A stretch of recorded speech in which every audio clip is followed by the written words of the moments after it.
The Halloween special, a time-honored tradition, a time where you can take whatever you're working on and for one episode, make it spooky, or one issue. Whatever you're doing, it's spooky time. Some characters and works lend themselves to this easier than others. But if you're gonna go the Halloween route, one thing is certain, you have to commit, or you end up with something lackluster, jumbled, or just outright bad. Smallville's first venture into Halloween special territory, which surprisingly takes place in season 5, managed to occupy all 3 of these spaces. It's a bit of all of them. In fact, sometimes some are surprised to learn that this was a Halloween episode. It's a little bit of a slip under the radar Halloween episode. Smallville is one of my favorite shows, not was, is, and so I want to talk about it. It brings me joy. Now as for the episode in question, for most it's remembered as the vampire episode.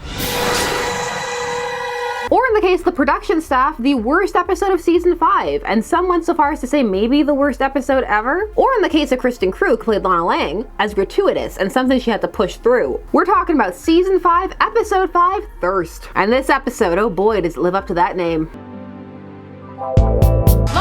It's meant to be a pun, because vampires, but it can also apply to other things. The crux of the vampire plot is Lana Lang getting turned into a vampire after being accepted into a vampire sorority. Initially, when I was talking about this episode with my husband, he had no idea what I was talking about, and then I said, Lana Lang, vampire sorority, and he went, oh yeah.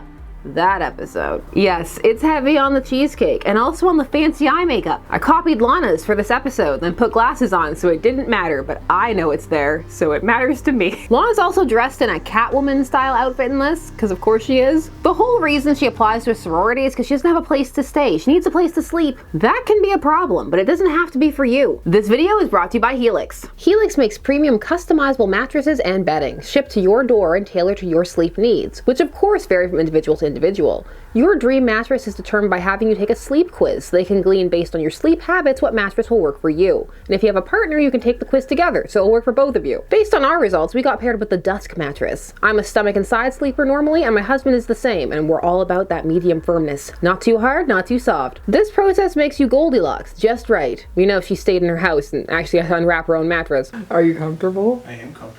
I've had my Helix mattress for a couple of months now, and I sleep so much better on it. I have less back pain due to my gremlin computer worker lifestyle. I'm also much higher off the ground, so I feel like I'm sleeping on a cloud. My husband likes it too and sleeps much better. What do you think, Theo?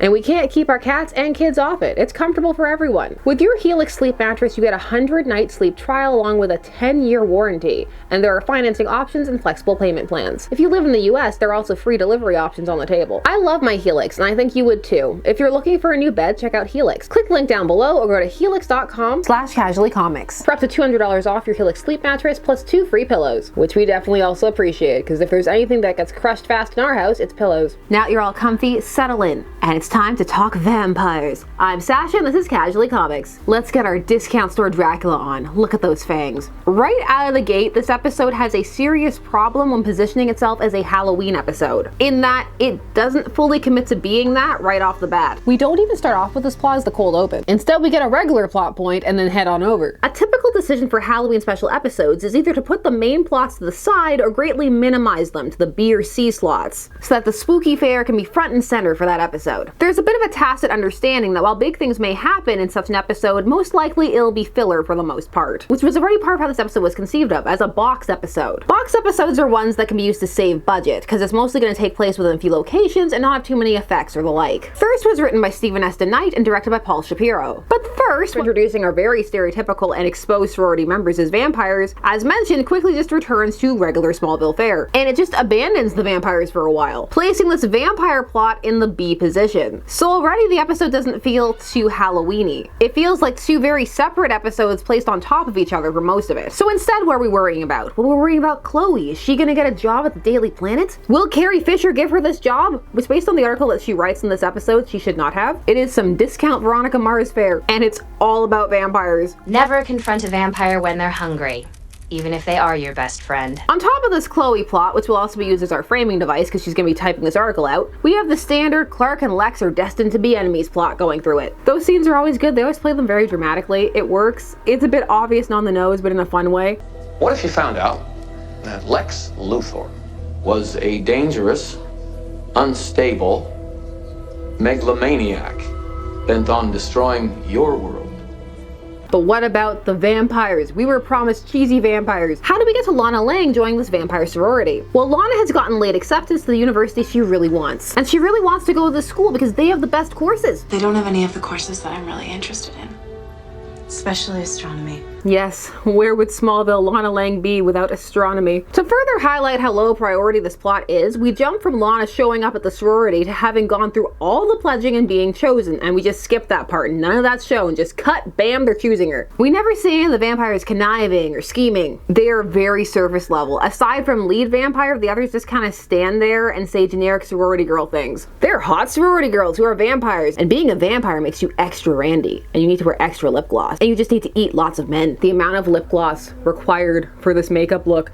and I didn't even have the required amount of sparkle to go back to the 2000s aesthetic. All I had was this Batman thing. Yes, there's Batman lip gloss, or there was. It's called Vengeance. Lana gets turned via girl-on-girl kiss fake-out. They slice down the middle of the tongue and they're leading up to the fact that they're gonna kiss, but then they cut away last minute to the shadows. Ooh, the scandal. It just takes a few drops of blood and Lana's a vampire now, and it just changes her entire personality instantly, because of course it does. And she's a daywalker, because we gotta keep this convenient. There is very little focus on how these vampires actually operate, or what the lead sorority member, whose name is Buffy Sanders, as not to Buffy the Vampire Slayer, who is Buffy Summers, operates. She can't just keep turning sorority girls forever. People are gonna notice. Why is she even doing it? It doesn't matter. Just watch them lick this pizza boy. Now, Lana isn't fully cognizant of the fact that she's been turned into a vampire at first. All she knows is Clark smells good. Really good. So rather than inform her in some kind of normal way, or her noticing things like the fact that she's craving blood, Buffy lets her know that she's a vampire by killing her, by backhanding her off a balcony. It's so extra, it's kind of hilarious. Like this.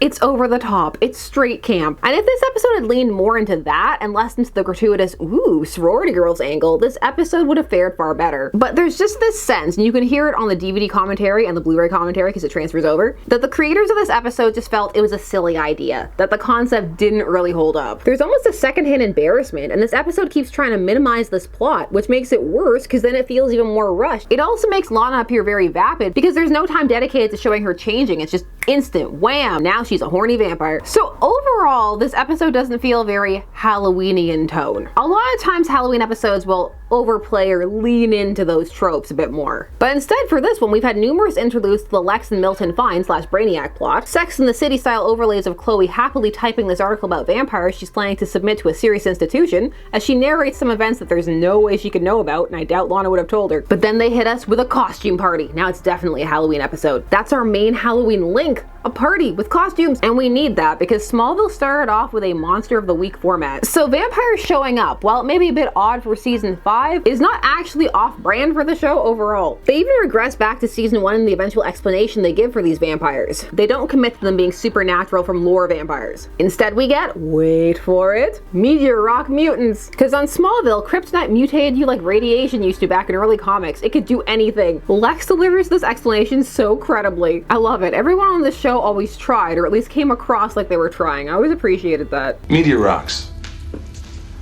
They had soaked into the water table, creating infected stalactites, which in turn affected the indigenous animal life, Desmodus rotundus, vampire bats. The costume party is very much an excuse to get everyone, except for Clark, into some kind of revealing or sexy costume. Lots of PVC. They must have been very sweaty, and sticky, and squeaky. That material heats up and chafes. Now by this point, Chloe and Clark have figured out that something is up with Lana. She's sleeping all the time, she's blowing off her classes, she's not hanging out with them. Chloe's been investigating the sorority, and it's taken her the equivalent of a 5-minute Google search to find out everything she needs to know. So they're gonna infiltrate it on Halloween. There's something up with the new sorority head, Buffy. They need to find out what's going on. Maybe she needs a little space. Or some serious deprogramming. Ooh, awkward. If you know, you know. Chloe's costume at this party is a nod to Jeanette from Vampire the Masquerade, while Clark is dressed as Zorro. Get out of that costume, Clark. You're not Batman. Funnily enough, because of Clark's costume, this episode is home to a bizarre trivia fact that you will find just across multiple sources. It's still making me chuckle a little bit, but that is that this is the first episode where Clark wears a hat. It just kept coming up in my research and it amused me because it was stop the presses, Clark wears a hat. Lana ends up biting Chloe at this party, but but Clark saves her, and the episode detours into taking all this really seriously. So we have this jokey knockoff Buffy plot, which ends up highlighting another way this could have worked instead of camp. Take it seriously. Treat it like one of the earlier season episodes where the monsters of the week were actually given some gravitas. You took time with them, they were given backstory, sometimes pathos. You were made to understand why they had become monsters, and you were made to feel sad for them most of the time. Buffy was attacked by these meteor rock vampire bats when she was in high school, and now is forced to live forever in this teenage body. There's something there in the idea that she's trying to create this elite friend group, maybe based off ideas she had about college growing up, which would be a good way to explain why the sorority is so over the top stereotypical. And by having Chloe be dying, you could introduce the concept that turning doesn't work for everyone, hence explaining why the sorority is so selective. Basically, this would never have been a masterpiece of an episode, but it could have been a lot better. The writers gave up on it out the gate, and ended up focusing on the wrong things to carry it through, which was cheesecake. One cannot live on cake alone. Lana's ordered to kill Clark because there can be no witnesses, and she bursts through Lex's ceiling, and it's pretty funny. They roasted on the commentary as well. Here she comes. Here she comes. That's pretty cool. I mean, Yeah. Lana? No, Lex, who do you think it is?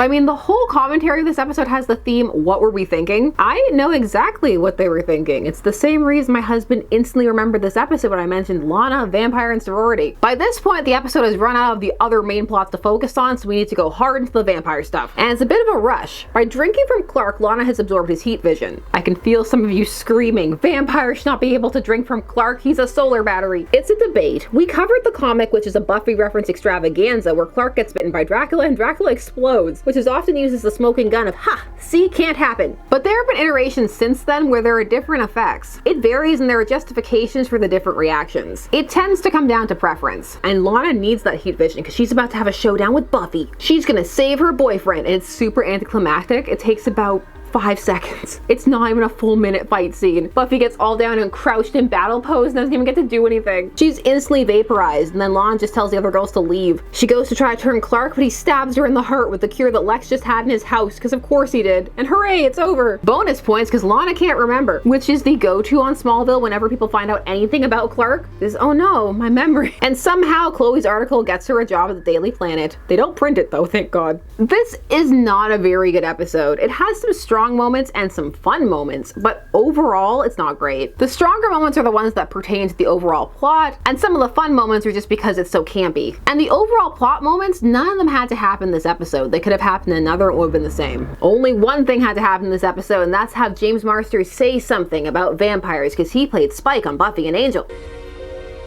Clark, there's no such thing as vampires. I know what I saw. You can feel them chuckling to themselves. They have a few of those in here. Tall tales about slaying Buffy the vampire. Yes, Buffy exists. I'm aware. I watched all of it. I'm watching Smallville now. You can feel the lack of care behind this episode on the production side. It's very thrown together story-wise. It feels rushed and cliched. The fact that they're trying to use the minimal amount of sets is obvious. What could be fun elements are presented with this aura that they're too cheesy, so they're not leaned into. While it can be amusing to listen to the commentary of the crew roasting this episode, it's also a bit frustrating and sad when you hear Krug's take on it. She talked about it on the Inside of You podcast hosted by Michael Rosenbaum, who played Lex, which, side note, is a fun, chill podcast to listen to. He also now has a podcast with Tom Welling where they rewatch Smallville. It's called Talkville. That's fun too. Krug has appeared multiple times in the podcast, and in this instance was asked what was the hardest episode to film. And she highlighted thirst. She even called the episode stupid. She stated, "We had that stupid episode, the vampire episode. I got in so many fights with Greg Beeman about this episode. That one was really hard for me to do. It just felt super gratuitous, and no one would listen to me about it, so I had to fight my way through that one." So knowing that, it makes it a bit frustrating listening to the commentary where they don't believe in it or like it either. And it didn't have to be that way. This could have been a fun Halloween episode, but as it stands, it barely stands out as a Halloween episode at all. It's a blink and you'll miss it. The Halloween tone is not ever present, and it's ultimately a very forgettable episode. There was thirst here all right, but it mostly left me thirsty for better writing. But those are just my thoughts, and I want to hear yours. What did you think of this episode? Do you remember it? Do you have a favorite superhero Halloween episode or issue? Share down below. While you're down there, please do all the YouTube things. Like, comment, subscribe, and hit the bell notification so that you don't miss a vid.